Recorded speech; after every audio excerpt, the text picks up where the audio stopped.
Hey everybody, this is The Freshman Book 2, Chapter 15. Freshman year is coming to a close and it's time to celebrate. There's love to be found on the high seas. Both whom?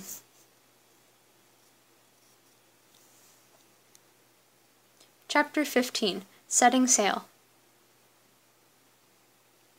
You and James arrive at the hospital to find Gabriella out front, pacing nervously as she rocks the baby in her arms. Gabriella, what's happened? Professor Vasquez is missing? Oh, Mary, James, thank God you're here. Dad collapsed again earlier this evening and was admitted to the hospital. Is he okay? Thankfully, he stabilized pretty quickly. He said he was feeling well enough to go outside. But I don't know what happened. One minute the nurse was bringing him outside in a wheelchair, and the next minute he was gone. What was he doing outside? He said he wanted some fresh air. He told the doctor he'd sue the hospital if they didn't let him. Well, he can't have gone too far in his wheelchair. If we split up, maybe we can track him down. Good plan. How about I swing by campus and you check the park down the street? Right. Gabriella, why don't you stay here in case he comes back? All right, I'll take this little guy back inside. It's just so cold out. What if... Don't worry, Gabriella. We'll find your father. Then you'd better hurry. You wander around the park for almost half an hour. Just when you're about to give up, you see a seated figure by the fountain. Professor Vasquez? Ah, Mary. I figured someone would come looking for me. I should have known it would be you. Professor? What are you doing out here? Hospitals are depressing. Everyone coming and going, all the sick, dying people. I needed to get away for a while, to feel the cold night air on my skin, to watch people going about their lives. I just wanted to get out in the world one last time before... Vasquez begins to cough and immediately starts hacking into a napkin. When he pulls it away, it's stained with blood. Professor! He waves you away. I'm a dying man, Mary. A little blood is the least of my worries these days. Let me just enjoy myself while I still can. Okay, but I'm staying here with you. Stubborn as always. Vasquez sighs. You notice how tired he looks. If you're going to insist on sticking around, at least take me through the park, would you? You grasp the handles of the wheelchair and travel through the park with Vasquez in comfortable silence. You know, Mary, in some ways I'm grateful for this whole ordeal. Grateful? Yes, I know it may seem strange, but it made me realize what misplaced priorities I had.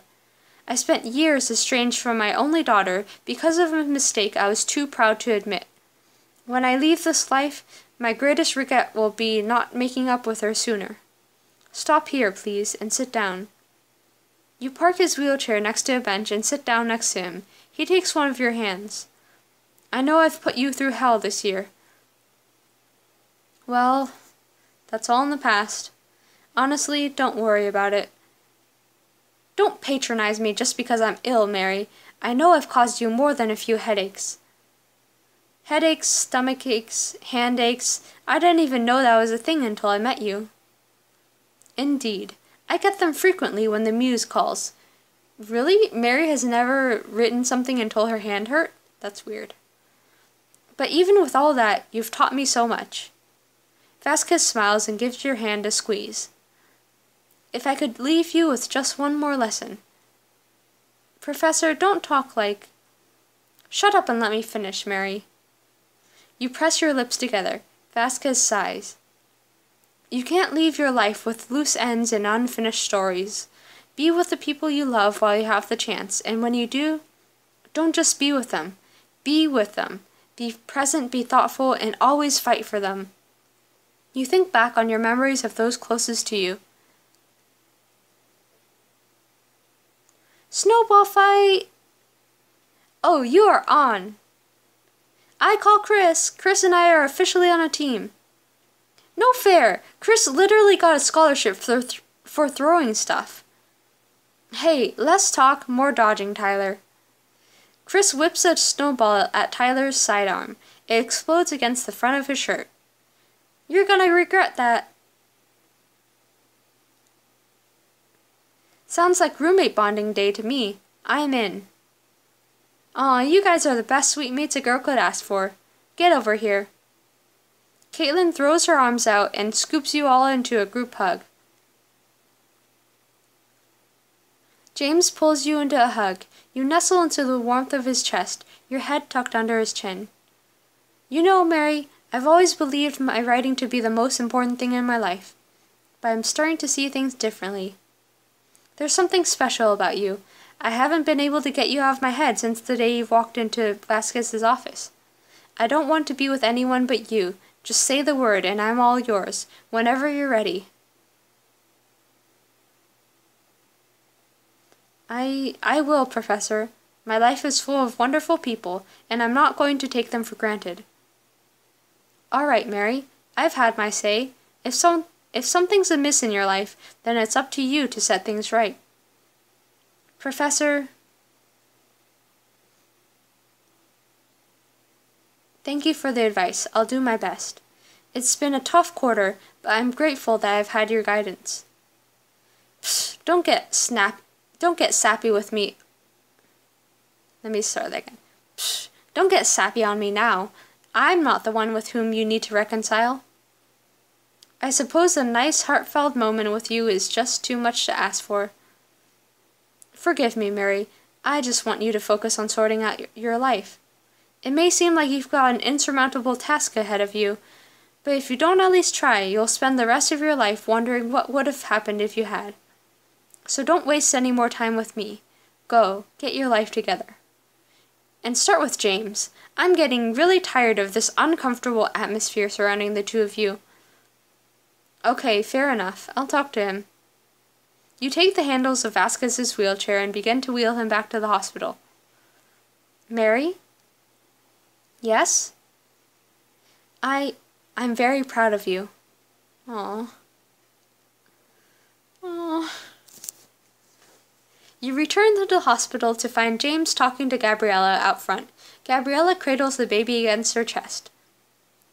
There they are. What the hell were you thinking, Dad? I was worried sick. You could have frozen to death. I'm sorry, Gabriella.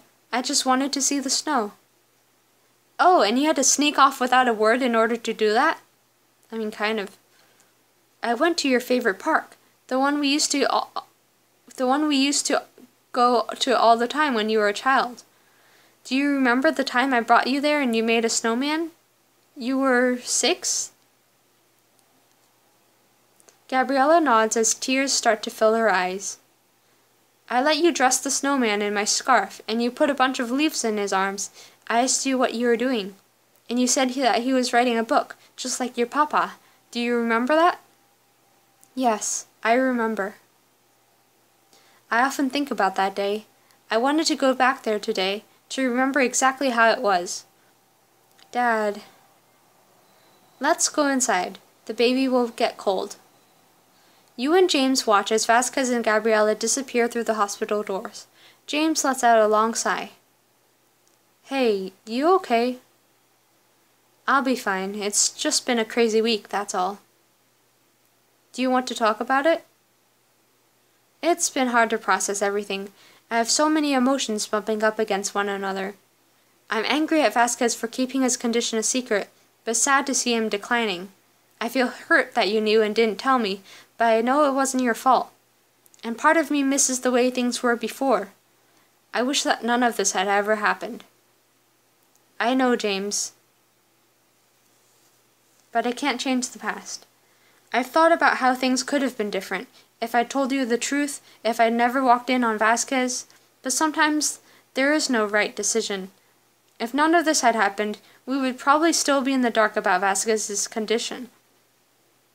It's hard to find a silver lining in a situation like this one, but I suppose some good has come of all of this. How so? Coming face to face with mortality makes you really examine your life. Who knows how long any of us have?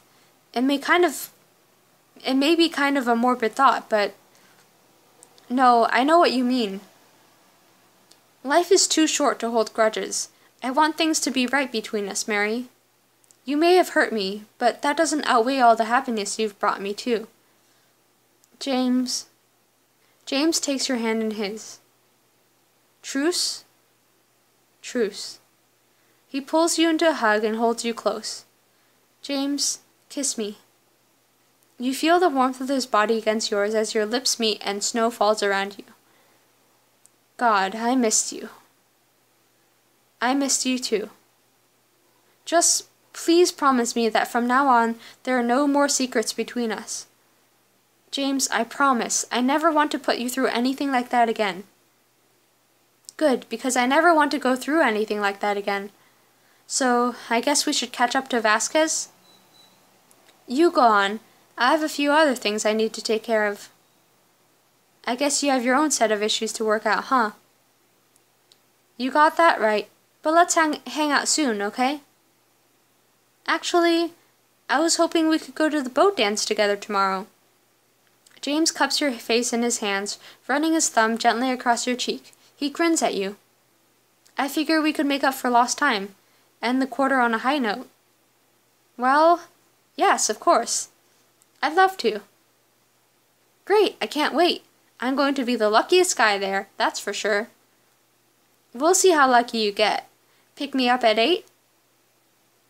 And not a second later.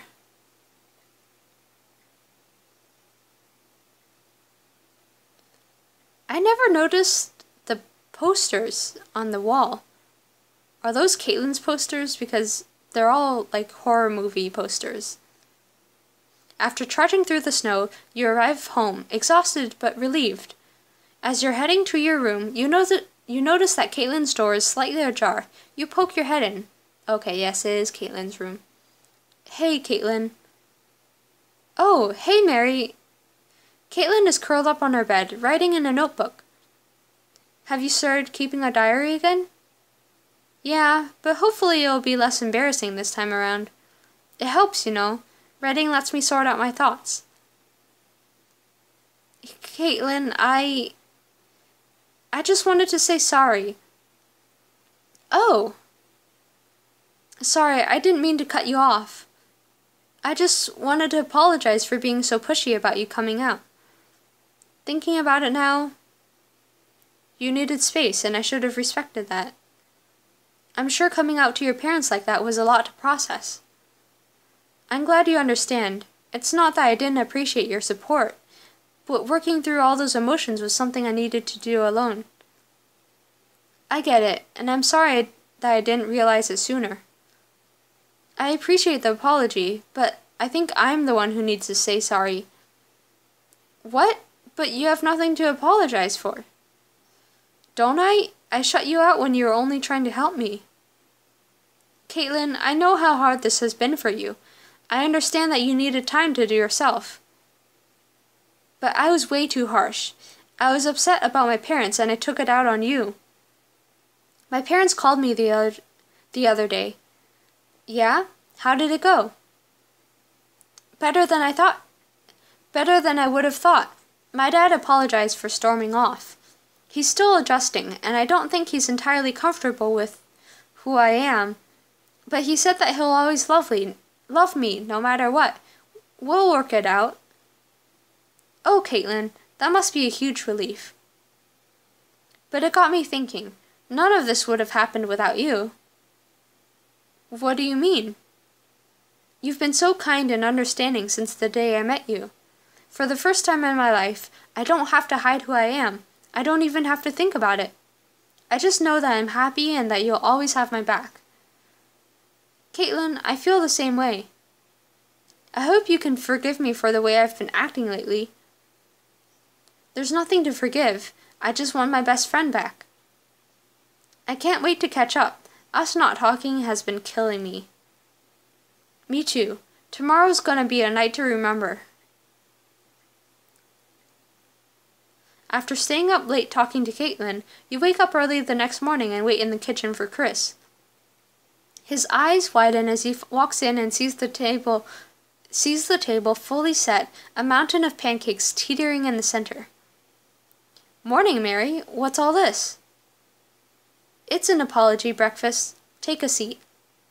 You pile a stack of pancakes on Chris's plate as he sits down. The two of you eat in silence. Thanks, Mary. You're a lifesaver. I needed these pancakes. I thought you might. Like I said, I'm so sorry for what I did. And I know the others are too. We couldn't stand the way Sebastian was trying to tear you down, so we took matters into our own hands. Chris nods. I'm listening. We should have been honest about it.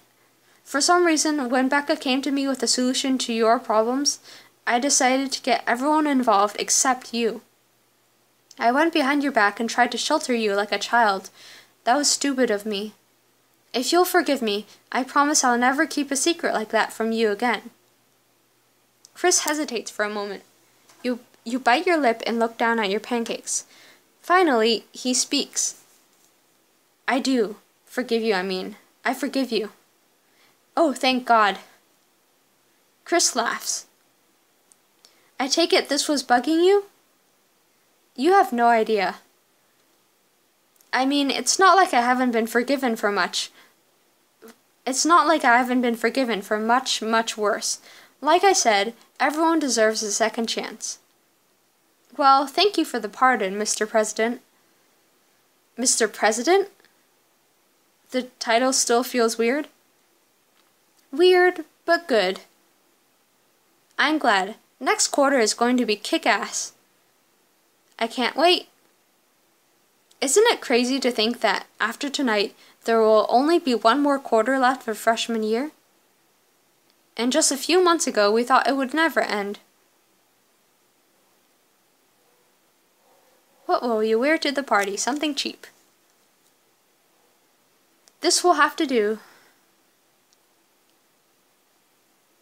Evening arrives, and you and your friends pile into Chris's car and drive to the shore. You board the boat to find it bustling with people. Music from the loudspeakers washes over the deck. Now this is a party. I'll say, this place is classy with a capital C. What a way to end the quarter, and I can't think of a better group to spend it with. Aw, Chris. I'll toast to that. Here, here. Let's make this a real toast. Someone get me a pina colada stat. I'm on a boat, don't you ever forget. You join the party. Spirits are high as the ocean sighs peacefully and a warm sea breeze rustles your hair. And that's when I really knew Tyler was a keeper. Come on, you'd have to be oblivious not to see that Kenna was walking into a trap. I guess the couple that makes the Crown and the Flame prediction together stays together? We were thinking of doing a cosplay together at PixelCon this summer. Really? Oh my god, that would be so cute. Please take pictures. I don't know. I'm not sure if I'm ready for the world to see me in a full-on roleplay mode. Well, I can't wait. I know you'll look amazing. Oh, stop. You're making me blush. I think that's just the wine. That's why I'm sticking with club soda, suckers. But it's not like Sebastian was ever interested in what I wanted. Well, hopefully he's not making the breakup too hard. Spare me the pity, Mary. I am sure his overinflated ego will cushion the blow. I like her dress. He wasn't angry that you helped us sabotage his campaign? He may have been a little upset, but thankfully, I don't actually care. It's a shame things didn't work out between you two. You're kind of a perfect match. Equals in narcissism. You could have been the Kim Ye of Heartfeld. Sorry, but there's only room for one diva in my relationships. The night wears on. So you never went square dancing again? Well, after a night like that, who would even invite me? I never knew that a couple of cows could do so much damage. Believe me, the cows weren't even the issue. It was the potato salad. Wait, so the cows knocked over the food table? Uh-huh, and the potato salad flew all over the mayor, who's deathly allergic to potatoes. Oh my god, was he okay? His face swelled up pretty bad, but he survived. My reputation as a party guest, however, did not. I guess that'll teach you never to mess with any barn doors.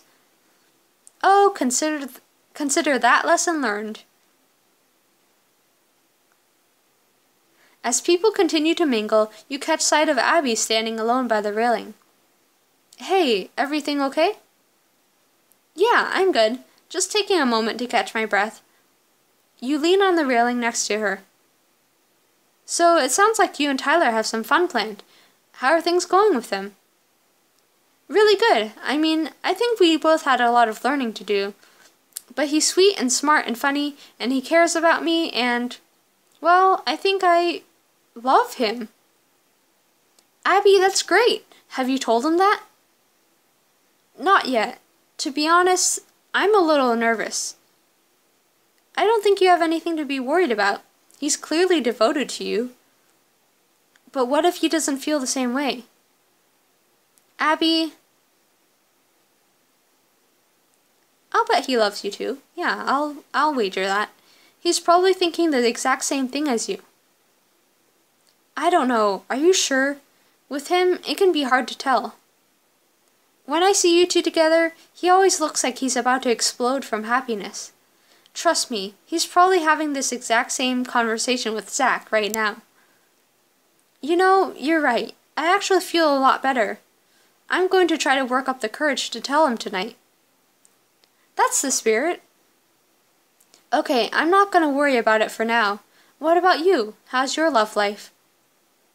I talked to James earlier. How did that go? He was right to be upset, but he understands that I wasn't trying to hurt him. So he's not mad at you anymore? I think things are back to normal now. That must be a relief, especially with everything happening with Vasquez right now. James has definitely been a huge comfort during some rough times. I can't imagine what I would have done without him. He means a lot to me. Do you think you know? Are you ready to say it? You mean, do I love him? Yeah. Actually, yeah. I do love him. Are you going to tell him? Maybe. I'll see if I can get him alone for a moment. Love is complicated, I guess. I'm glad you have to talk about it. I'm glad I have you to talk to about it. Same. I've been worrying about what to say to Tyler all day. It feels good to get it off my chest. It's gonna be fine, Abby. I hope so. Okay, I'll stop moping now. Shall we get back to the party? You go on ahead. I'll catch up with you later. As you return to the main deck, you run into James. There you are. I was wondering where you'd wandered off to. Just talking to Abby. What's happening? Do you want to check out the view from the bow together? I'm game. Let's go. You and James gaze out at the moonlit sea. This is beautiful. I actually considered skipping this party when it was first announced, but I'm glad I came. Are you having a good time? Absolutely. I'm happy that I've been able to spend time with Vasquez in his final days. But I really needed a chance to relax and have some fun. That moon is really, really nice. Well, being here with you is the most fun thing I can think of. The most fun thing? Surely there's room for a little more fun there. There's room for a little more fun here. James pulls you close, his lips gently grazing yours. You inhale the musky scent of his cologne. After all, you haven't had the chance to be alone together in quite some time. James, I'm happy you're here. And I'm looking forward to picking up where we left off. Me too. I've really been hoping for a moment alone with you. Yeah? Yeah, I've been thinking back on this year, and I've really enjoyed the time we've had together. You gave me the courage to stand up to my parents. You helped me with my play, not to mention all the other fun times we've had. I'm so happy everything has worked out between us. James, I just want you to know that I care about you, Mary, and I can't wait to see what the future has in store for us. I feel the same way. James kisses you softly at first, then more urgently, the kiss deepening with every second. Finally, he pulls away, breathless, and rests his head against yours. You feel his eyelashes flutter on your cheek. I guess we should get back to the party. Yeah, I'm glad we got to spend some time alone together, though. Let's do it again sometime. Well, I'm not sure if I can get us another boat. You know what I mean. I'm just teasing. Come on, let's go. As you head back to the main deck, you see Madison and Trip standing by the railing. You turn to James. Hey, can you give me a second? Sure, I'll meet you back on the main deck. Oh, Trip, I'm so happy. Me too, Madison. I'm so happy I'm getting all choked up. What? No! Oh no, I'll save you. She grabs Trip from behind and starts pumping her fist into his diaphragm. Wait, what are you doing? The Heimlich maneuver. I don't want you to suffocate. Huh? But, I'm fine. Don't worry about it. Madison releases Trip and he rubs his stomach gingerly. Thank goodness, I thought I'd lost you for a second. Madison turns and notices you. Hey, Madison. I'm not interrupting, am I? Not at all. I was just making sure Trip doesn't choke.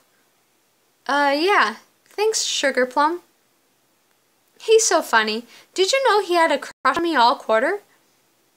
Wow, I had no idea. I'm glad you finally said something, Trip. I just couldn't take it any longer. It was time for us to be together. I can't wait to tell Logan. He's gonna be so happy for us. Yeah, maybe later. But let's enjoy some time alone before we go give him the good news. Oh, Trip, we're not alone. Mary is with us. About that, say no more. I'll give you lovebirds some space. Oh no, poor Logan. Back on the main deck, you find your friends gathered in a circle. There you are. Grab a drink. We're ready to toast. Great. What are we toasting to? To the great times we've had so far and to even more next quarter. Oh yeah, next quarter. Mary, is something wrong? You all know that Vasquez doesn't have much time left, and it just occurred to me, when he's gone, so is my scholarship. Okay, but there's got to be something you can do. Look, whatever happens, I want you guys to know that you've made this one of the best years of my life. Even if it has to come to an end, I'm thankful for all the time I've had at Hartfeld, however short. Zach clears his throat and taps on his glass. If I could just say a few words. I think we can all agree that this has been a pretty eventful quarter. We've each had our ups and downs, but one thing remains the same throughout. We take care of each other, no matter what. Whether we're studying for tough exams, confronting our problems, facing loss, or figuring out who we are. We can all be grateful knowing that our friends will be there to help us through it. I'll drink to that. Hear, hear. Everyone cheers and clinks their glasses together. Guys, you're the best people in the world. Thank you for everything. I just can't believe it might be our last quarter together. Why the long faces? The night's not over yet. Zach begins loosening his bow tie. Zach, what are you doing? If it's our last night, then it's got to be memorable. Cowabunga! Oh, he's jumping in the water. Zach rushes to the edge of the boat, then jumps off into the water. That's dangerous. Oh my god! Zach, are you okay? Zach calls out from the water. Come on down, you guys. The water feels great. Well, you heard the man. Everyone laughs and jumps in after him. Okay. Bombs away! Woohoo! Check this out. Swan dive. You gracefully dive headfirst into the water before gliding back up to the surface. Show off. Hey, this is way colder than I was led to believe. Just keep swimming. You'll warm up. You'll warm up. Abby swims to Tyler and starts kissing him. I can warm you up. Whoa, I can't swim and kiss at the same time, as much as I'd like to. Listen, Tyler, there's something I want to... What is it? It's just... Do you think there are any sharks? Sharks? Yeah. Probably not this close to shore. They tend to stick to deeper waters. Oh, okay. Relax, we have nothing to worry about. You guys, I can't think of a better way to end the quarter. Well, she could have said that she loved him. That would have been better. Me either. This has been one of the best nights of my life. Promise me we're always going to be friends? Cross my heart and hope to drown a watery death at the hands of... Ah! Zach, what is it? Sorry, some seaweed just brushed my leg. Okay, I'm regretting my decision to jump overboard. No! No regrets! Come on, I'll race you all to those rocks over there. Winner buys everyone ice cream. The waves slap around you and your friends, your laughter ringing into the night. Spring arrives. Thanks for meeting with us, Mary. I know you weren't planning to come back this quarter. It's no trouble, really. I needed to come pick up the last of my things anyway. How's the baby doing, Gabriella? Getting bigger every day. Have you decided on a name? Enrique, after his grandfather. That's beautiful, Gabriella. I'm sure if Professor Vasquez were here, he'd be so proud. It's a shame little Rico won't get to meet his namesake, but I want him to remember who his grandfather was. I'm sure he will. I know you were close. What do you think I should tell little Enrique about him? Tell him Professor Vasquez was driven. When he had a goal, nothing stood in his way. He always had a sense of purpose. I hope little Enrique will be just as determined. He wasn't perfect, but he was a good person. He gave me a chance when I really needed it. I'll miss him. I will too. But I'm glad to hear he made such a positive impact on your life. I'm just sad that I wasn't enough in the end. What do you mean? Now that Vasquez is gone, so is my scholarship. I can't stay here. Gabriella and Yasmin exchange a glance. About that, Mary, my father made a note in his will about you. What? Really? He will continue to fund your scholarship with his inheritance, on one condition. You have to finish his book. Oh, God. Will you struggle to keep your place at Hartfeld under these new conditions, or will you rise to the challenge? Find out in the Freshman Book 3, coming soon. That was the end of the book. That was cool. Thank you guys for watching, listening, whatever. I will continue with the next book, hopefully sometime soon. Either that or I might start The Crown and the Flame again.